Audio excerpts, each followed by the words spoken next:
The key to lasting peace and inner balance is to begin each moment with a clean and undisturbed state of mind, free from expectations, attachments, and preconceived notions.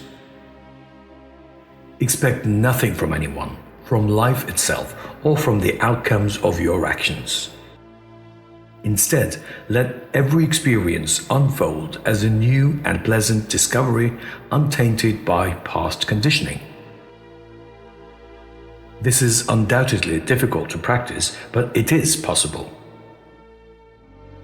Many people hear a few shlokas from the Srimad Bhagavad Gita from here and there on social media or in sermons and assume they have understood its essence. However, the true purpose of the Srimad Bhagavad Gita is often overlooked.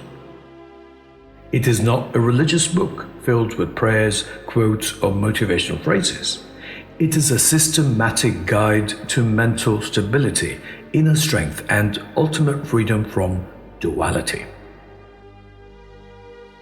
Duality, seeing things as good or bad, success or failure, pleasure or pain, God and I, or the rest of the world and I, is the root of negative emotions like fear, anger, jealousy, and grief.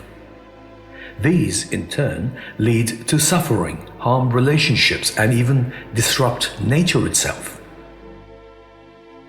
At the core of this turmoil lie attachment and expectations, which sow the seeds of all inner conflict and restlessness. The Srimad Bhagavad Gita, in Shlokas 18 and 19 of the 12th chapter, beautifully summarizes the state of a truly peaceful person. Krishna says, "He who sees friend and foe alike, who remains the same in honor and dishonor, in pleasure and pain, in heat and cold, and is free from attachment, he who treats praise and admonishment equally, remains content with whatever comes his way, does not cling to a place or situation, and maintains a steady, devoted mind, such a person is dear to me." In Shloka 19 of the 14th chapter, Krishna states, "The one who recognizes the gunas alone as the agent in all actions and treats the self to be above the gunas achieves my divine nature." That's right, Krishna's divine nature. One does not need to believe in anything or perform any kind of ritual. Instead, one must realize that the true self, pure subjective awareness, free from attributes such as name, form, or gender, is above all the qualities of nature. This realization leads to the state of nirvana. This state of equanimity ties directly to the deeper understanding of Jnana, which is often misunderstood. The misinterpretation of this term prevents people from realizing the meaning of the Mahavakya Prajnanam Brahma, which means awareness, insight, or knowledge is Brahman. Most people associate awareness or prajnana with wisdom because a knowledgeable person is often considered wise. However, there is a distinction. Wisdom is the ability to use knowledge effectively, whereas awareness, or knowledge in its purest form, is simply the capacity to perceive or know. For example, an insect is aware of an approaching threat and reacts accordingly. However, we do not consider insects wise, do we? This understanding is crucial because knowledge itself is Brahman. Everything else, every form of knowledge we acquire, is known as adhyarupa, meaning something superimposed onto the fundamental nature of knowledge. The common misconception that moksha can be acquired from an external source or God is absolute nonsense. It is not something to be obtained in the future or granted by an external force. Moksha is always present, but shrouded by ignorance.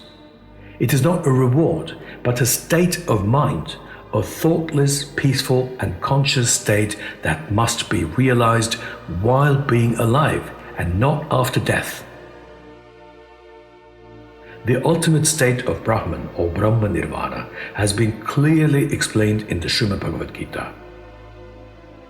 Shlokas 70, 71 and 72 of the second chapter. He who remains steady despite the never-ending flow of desires, just as the ocean remains steady despite rivers flowing into it, attains peace. But one who is driven by desires for pleasure cannot achieve peace. A person who has renounced attachment to all sense objects, lives without a sense of ownership, and is free from false pride attains true peace. The final shloka of the second chapter. This is the Brahmi state of Partha, which removes confusion from the mind. This state of mind at the time of death leads to nirvana in the Supreme Brahman. Let go of attachments. Free your mind of all beliefs, prejudices, and opinions which change over time anyway.